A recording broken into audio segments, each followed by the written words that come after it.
Welcome back to the Beyond the Hyphen podcast. I'm Mark Lee, your host. Today, I am delighted to be joined by someone special. She is Miss Manjusha Kulkarni, Executive Director of the AAPI Equity Alliance, a coalition of 40-plus community organizations serving and representing the 1.6 million AAPI population in Los Angeles County. She is also a co-founder of Stop AAPI Hate, the nation's largest reporting center tracking anti-AAPI hate acts.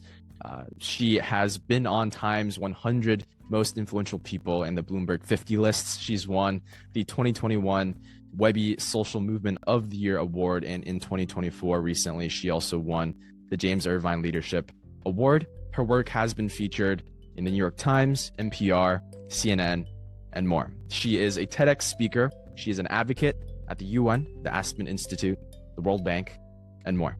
Manju, thanks so much for joining me. Thanks so much for having me, Mark. You know, the particular reason that I'm so stoked to have you on today is because people who look and are from the places that you're from really have to fight a lot to make the impact that you've made in our communities. And I'm referring to our immigrants, our people of color, our underrepresented minority peoples here in the United States. And so I think, first of all, that's extremely impressive, and the impact shows. Your recognitions, obviously, over the years are impressive, but I think they speak to that depth of your dedication toward advancing social equity, toward advancing community justice, particularly for the Asian American Pacific Islander community. And so where I want to start with you, Manju, is that personal thread for you. You've worked across law, in the policy realm. You've built coalitions for quite a while now.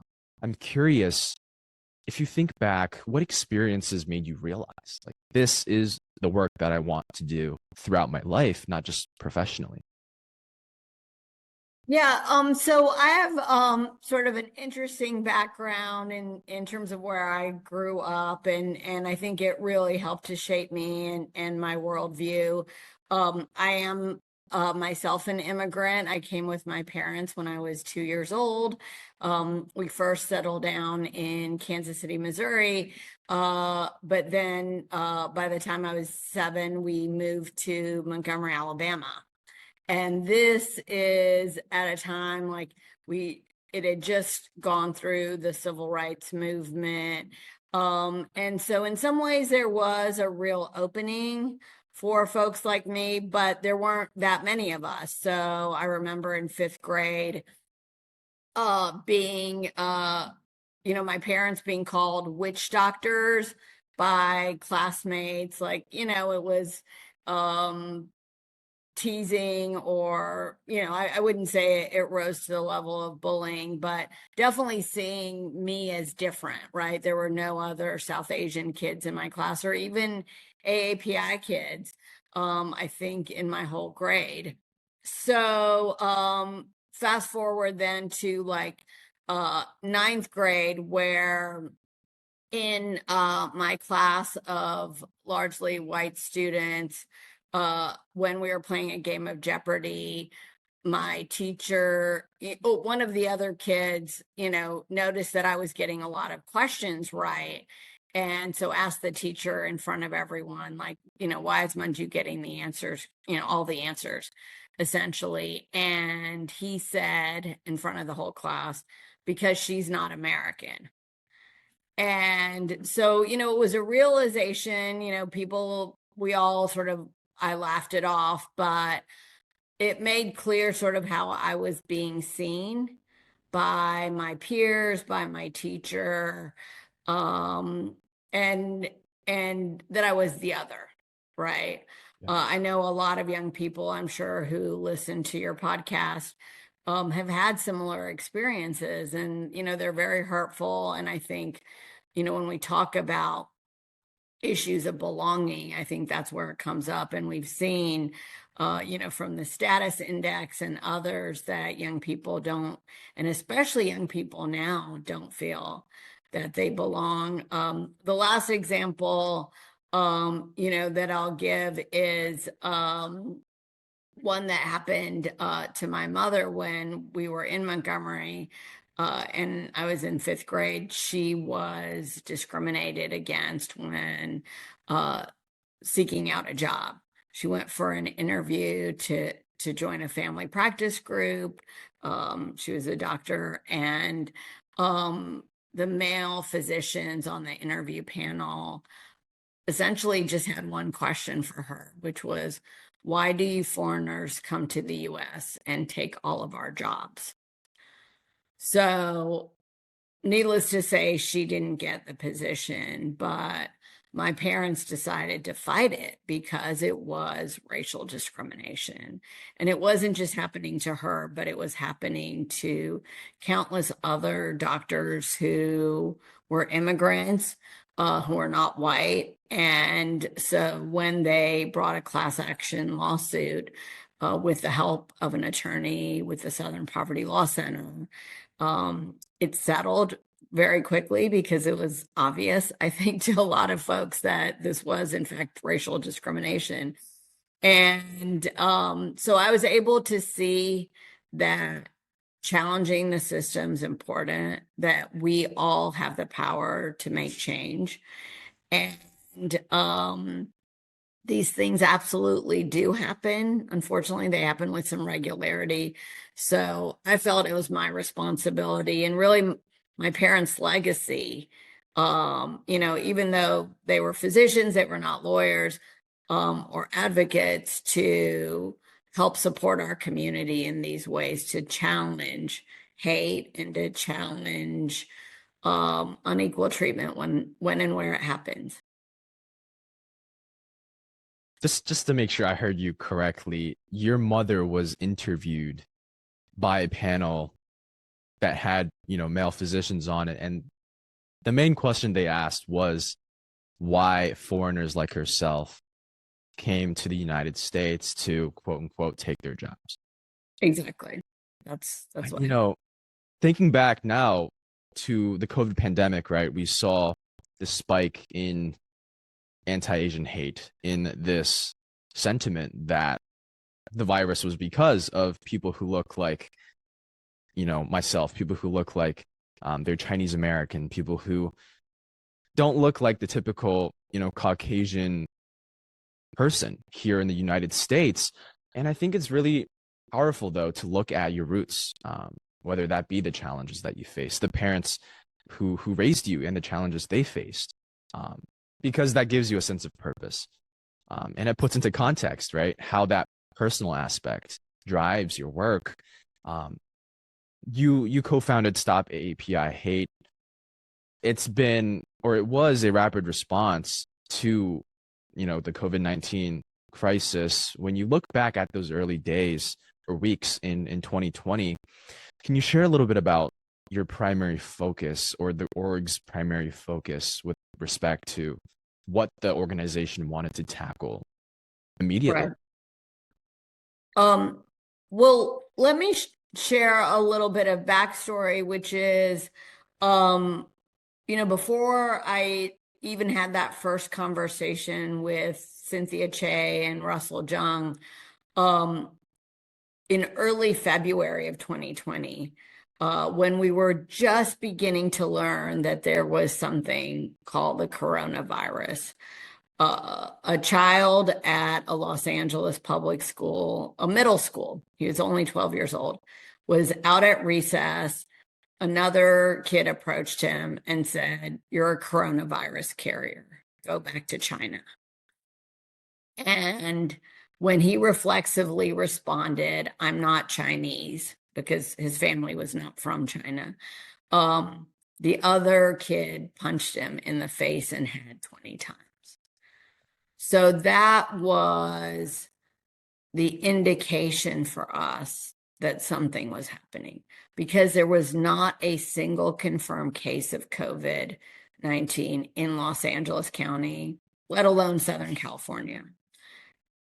But we saw that the spread of the virus, of racism, actually, was much more significant than that of the virus itself, right? And that kid, a 12-year-old already sort of was told or learned that this was a disease that was horrible and that somehow Asian Americans should be blamed for it. So just think about that, like how horrible that is and how horrible it was for the child and the family when, he experienced that at the hands of his classmates. So, that for me, the courage of the family to share that with us. We had a press conference where we said, Los Angeles will not tolerate this. And we had a number of elected leaders, folks in, high-level positions at public health and other agencies at the local, school board. And so I think it was that and the courage of hundreds and now thousands of people to share their story with us. We basically, Russell, Sin, and I took a Google form, which I had created for LA. After this happened, after we had the press conference and we were working with the family, I just started a Google form to ask our members, as you pointed out, AAPI Equity Alliance, we have 40 plus member organizations. Were they seeing something similar? Mm-hmm. And we actually heard from folks that yes, they were, that a number of students who are at UCLA experienced stuff at the hands of their professors, from classmates and peers. And so we took that same form and we put it out into the world. And with no media attention, no, promotion, we got several hundred incident reports from all across the country. And so that's where we realized, like, there is something going on that's very serious. And it's impacting and harming our community members in such a significant way. And we've got to do something about it. Yeah, I find it really interesting how people create these relationships with each other, whether that be, in a pedagogical way between professor, student, between friend and friend, when something like racism transcends, our communities, these relationships basically cease to exist because there's something greater that is beyond our control, really. But that little part that we can control, I want to talk about that scaling you guys made from community effort, like you said, that first Google form, to being now a national reference point, right? National data reference point for so many organizations, individuals. And that's so interesting because from the people that I've also interviewed, a lot of them do say that scale defines impact. But then there's those that say scale doesn't necessarily define impact. So looking at the thousands of reporting incidents that Stop AAPI Hate has done, that the AAPI Equity Alliance has done, what were you hoping to make visible that wasn't being seen before? Well, your question is such an important one. I do think scale is important because it helps us understand what's a trend, what's a pattern versus individual sort of anecdotes and experiences, right? And I want to say two things here. One is, from that moment of March 19th, 2020, when we set up the website and we started asking people to share their stories, all the way to a year later, March 16th of 2021. That was when we issued our first annual report of all the incidents we had gotten, several thousand up to that point in just 1 year. Well, what happened on March 16th? 6 Asian American women killed in Atlanta in the spa shooting. And Margaret Huang of the Southern Poverty Law Center told us later that it was so important that we released our report that morning because it contextualized what happened that afternoon, which was the event was not simply a one-off. It was not simply a, deranged homicidal man who had demons he was looking to defeat, right? He said that he went to those different spas because he had essentially voices in his head telling him, right? Like he had these sexual proclivities and whatnot he was trying to combat. But what it told us, and we learned too that one of the police officers involved in the investigation was selling merchandise connecting China with COVID and Chinese Americans with COVID. He said, "Oh, this is the person, the perpetrator said it's not racist." Right. But then we knew because of our data, right? This provided the context to show us that, in fact, it fit very neatly with all the other hate that people were experiencing hate speech, physical attacks, and discrimination. The second thing I want to say about scale that's important, and we heard this through a survey we did in May of 2021, is that, this really impacted the mental health of our community members, and not just seniors who themselves were really under attack, but everyone. And people told us that the number one reason for reporting was because it helped them feel a sense of community and that they were part of a solution. So it addressed isolation, it helped to address depression and anxiety because people understood it's not just me that it's happening to. It's happening to other people that look like me. So, to the extent that anyone thought, oh, this is my fault because it's my neighbor and we have issues with each other, or, this is happening because I happen to live here or work here. No, it's because of your race. And because what's going on, and keep in mind, unfortunately, that President Trump and others called it the China virus, called it Kung flu, and we're really seeking to demonize and vilify our communities.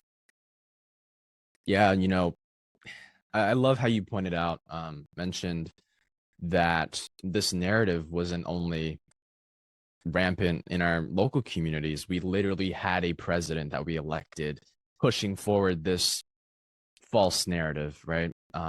Encouraging the targeting solely based on race. And so that's why I think data as a form of visibility is a powerful thing. Data is not subjective, it's completely objective. And that's what I kind of want to explore with you next as Stop AAPI Hate and its partner organizations started to grow so rapidly. What kept you guys rooted in the people? Growing to a national level organization can really get you working in so many different corners of this advocacy industry. So what kept your work authentic and rooted in the people and the communities that it started with? Well, I think centering those community members and, I would regularly read reports. I mean, I even do now, individual reports by folks, and you can hear their pain. You can see the struggle. And it really resonates with me, because of, what I shared in terms of my own experiences, right? I know that pain of being discriminated against. I know what hate looks like. And so that plus the fact, I have to say, after the Atlanta shootings, you saw so many people across the country come out into the streets, right? I got a chance to participate here in Los Angeles in Koreatown in a rally, an anti-Asian hate rally in March with several thousand people. And it was everyone from toddlers who could barely walk, 2 to 3 year olds, in the streets with their parents, all the way to, you know, grandparents and, you know, you had uh, aunts and uncles, people literally in wheelchairs and walkers who were out to say that they're American, they're not going to take this, and that we need to all work together to fight it. Yeah, absolutely. I think, our system has not yet adapted appropriately. And right now I'm specifically referring to our curriculums, our public school curriculums.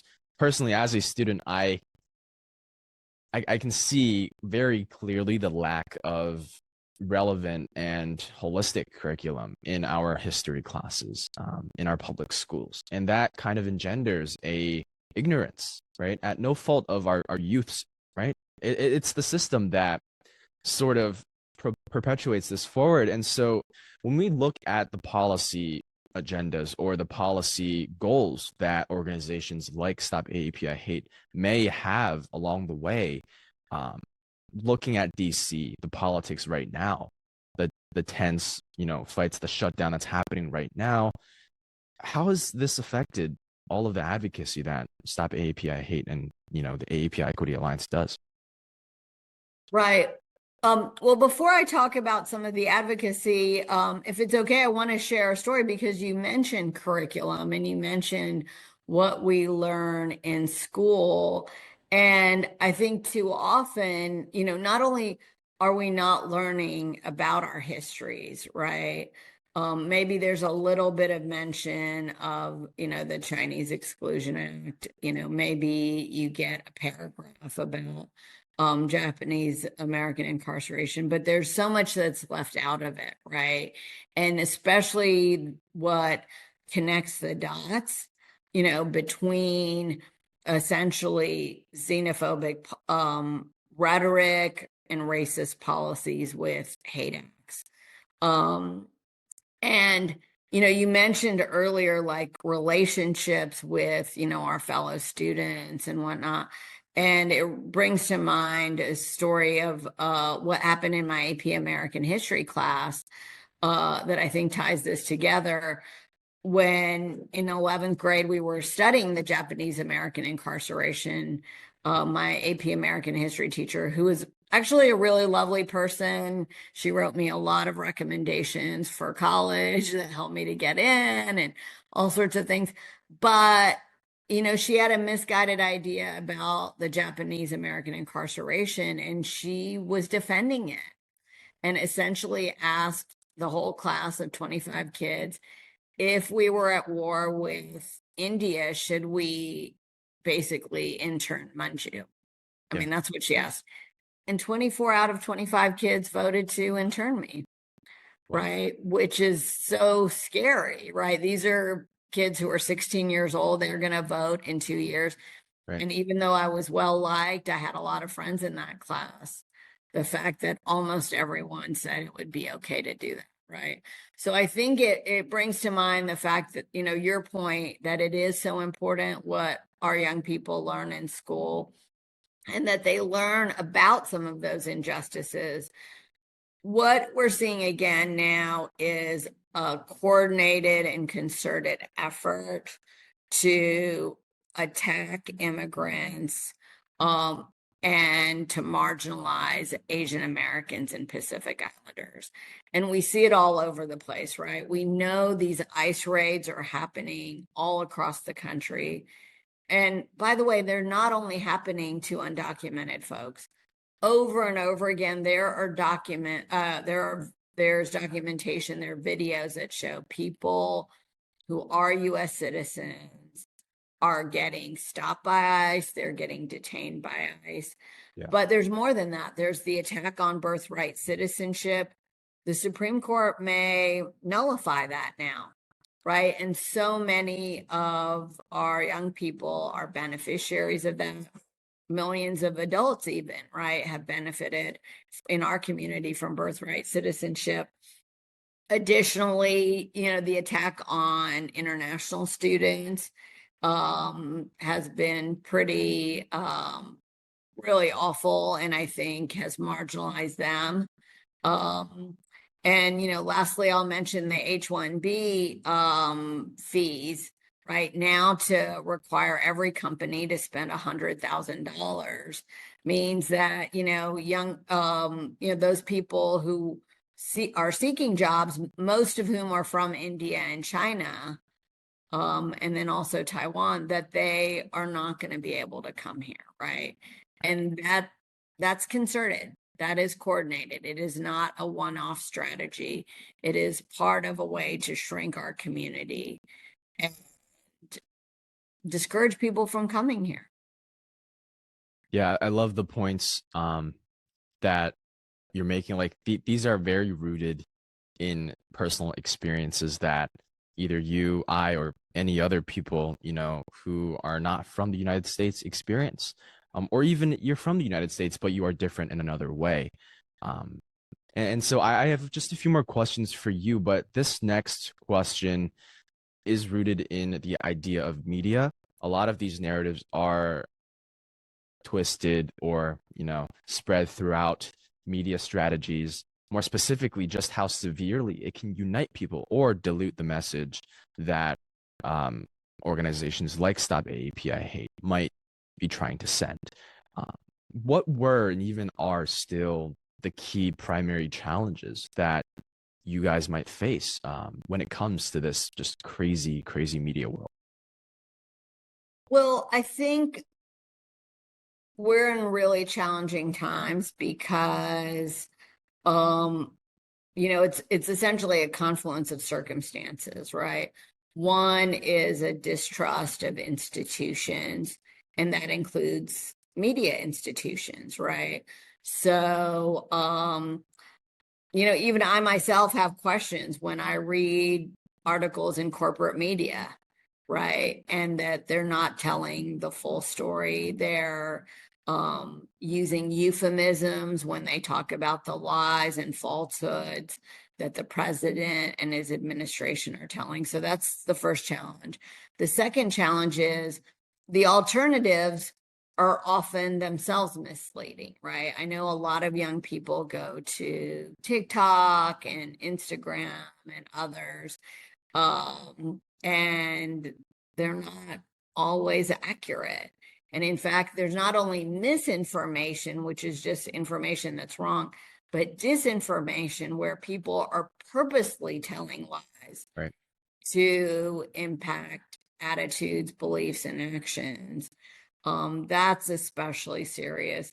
And now on top of it, the third challenge is, of course, AI. And there's, a lot of AI slop out there, which is to say really inaccurate information, junk science, junk math. And, if young people are not doing their homework in terms of, verifying what they're getting from chatbots, and others, like, then we're essentially, right, putting ourselves in peril. And it makes that kind of media environment makes it difficult then for us to continue to have shared values and a shared understanding of what's happening, because now different people understand our current, circumstances very differently, because they're either not getting the news, they're getting this disinformation, and they're not able or willing to verify it themselves. Yeah, and that disinformation that you're mentioning really has a disproportionate impact, I think, on the youth of our community. Um, it, in a world that is crazy enough with the polarization that we see, whether that's, at in state government, national government, or as we see in the geopolitical matters that take place, there is this growing cynicism among youth because they feel like they are irrelevant when it comes to controlling their own lives, frankly. when it comes to politics. They think there's such a small piece of the pie. So my question is, from your standpoint, building on what off of what you just said, how do you think we can move specifically our youth from being passive and falling into that trap of being cynical to really getting hands on and getting into the dirty work of advocacy themselves? Well, let me say, it's always been our young people who have helped lead the charge, and have shown tremendous courage, in the face of extremely challenging times.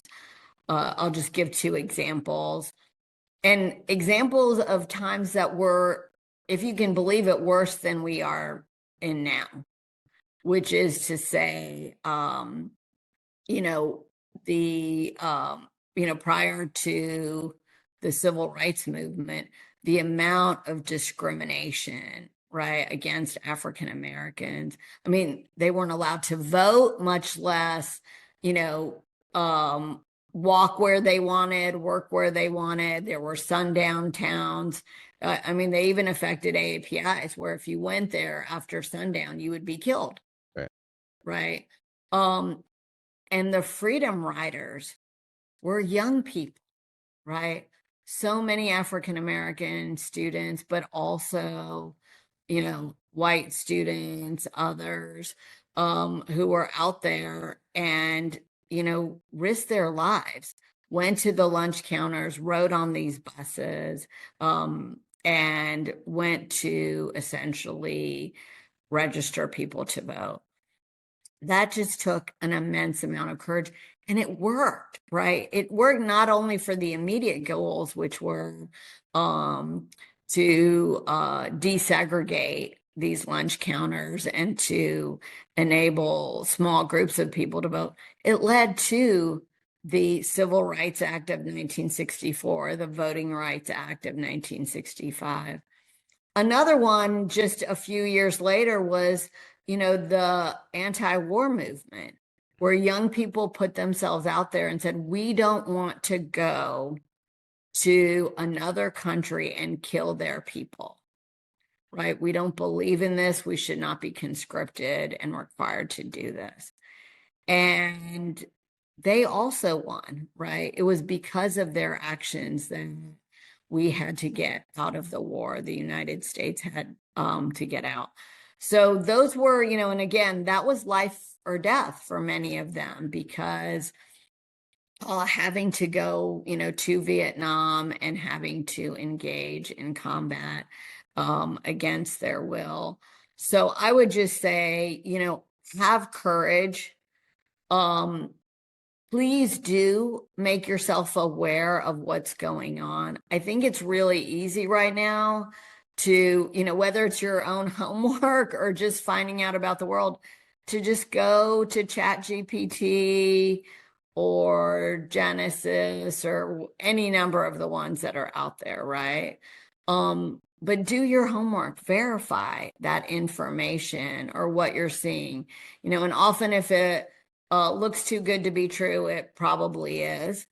The same thing about even podcasts that you listen to, right? Our interview today, please verify what I'm saying, right? We know too, there have been folks, especially sort of the hyper masculine type, the workout bros like Joe Rogan and Theo Vaughn and Benny Johnson. I mean, so many that are out there that have unfortunately convinced a lot of young men to believe things that they wouldn't otherwise have believed, and things just that aren't true, like vaccines are not horrible things that kill people. They save lives, right? Like, it's irresponsible for Joe Rogan to say things like that. So I do think there's a real opportunity, and there's an opportunity for leadership. We need folks like the young John Lewis, right? Like the young Tom Hayden, folks who are willing to speak out, Gloria Steinem, in our community, uh, Yuri Kochiyama, right? And others that were out there doing the hard work. We need you all. Right. And we don't want to limit youth to say 20 and below. The United Nations consider youth to be, I believe, 30 and below. That's the standard. If we look at these places where it seems unlikely for youth to really step out, I want to point out this one, person that I think is courageous. His name James Tallarico. I'm sure you've heard of him, the state rep in Texas. He he's over 30, I'm sure, but you know, he's like that fresh voice with the sense of conviction in such a red state.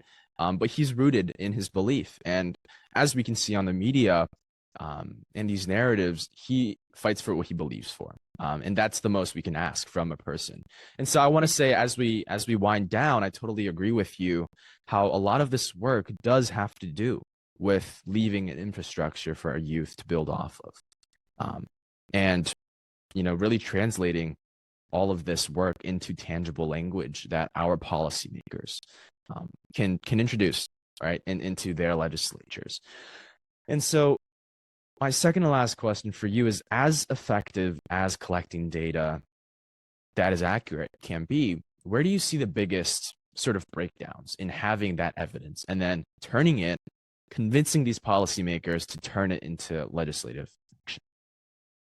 Well, that's a great question. I mean, that's essentially what we do every day at Stop AAPI Hate, which is we take data and research and we use it for policy and advocacy. It's important by itself to have data, right? But we want to do something with it, right? We want to change people's lives for the better. And so we present this every single day to lawmakers, right? Whether we're supporting legislation, whether we're crafting our own, or in some cases opposing it. And we say, this is what we've found. And this is why you should believe us, right? We are very clear about our methodology. We're able to share them. And I think we become very much a trusted source for information. And so that's what I would encourage, young people to do. You mentioned one person, I think, who is really out there. I mean, obviously we've seen other young people like AOC, who's a little older now, but, started out as a young person. She was a bartender, right, before she ran for Congress. Look at Zohran Mamdani. He is about to become the mayor of the largest city in the United States. And he's a young person, right? And he did that and has been doing that. He was a community advocate, then he worked as a staffer, and then he ran for assembly. I mean, this is the pipeline. They're the two Justins and there's one other, the two Justins in Tennessee who were part of the legislature. They walked out when there were efforts on some of the gun violence prevention, right, to address it. So there are so many examples of young people who've taken the mantle and really run with it. And by the way, I want to just, shout out a group called Young Invincibles that helps young people to figure out, what are issues I care about and how can I plug in? Because there are chapters all across the country and they want to make sure that young people have a voice.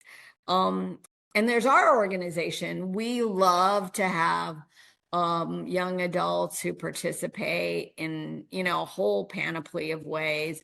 I do want to also shout out, there are marches and rallies happening on the regular now, including, one coming up on Saturday, the No Kings, and we are a partner organization in that.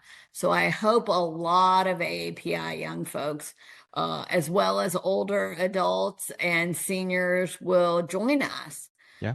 Because I think that's a pretty big tent. We became a country because we didn't believe in kings. We did not believe in monarchy or autocracy. Right. And so we stand by that 250 years later. And I think there are millions of folks who agree with us.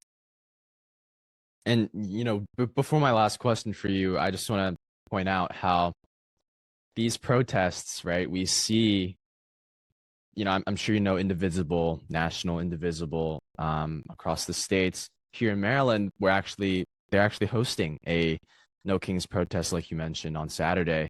I think Senator Van Hollen is going to come out and say some words, but their organizer, they asked me to go speak. And I think besides, my excitement to be a part of, obviously, this movement, I think what the biggest takeaway for me is that a lot of these organizations and people do care about youth.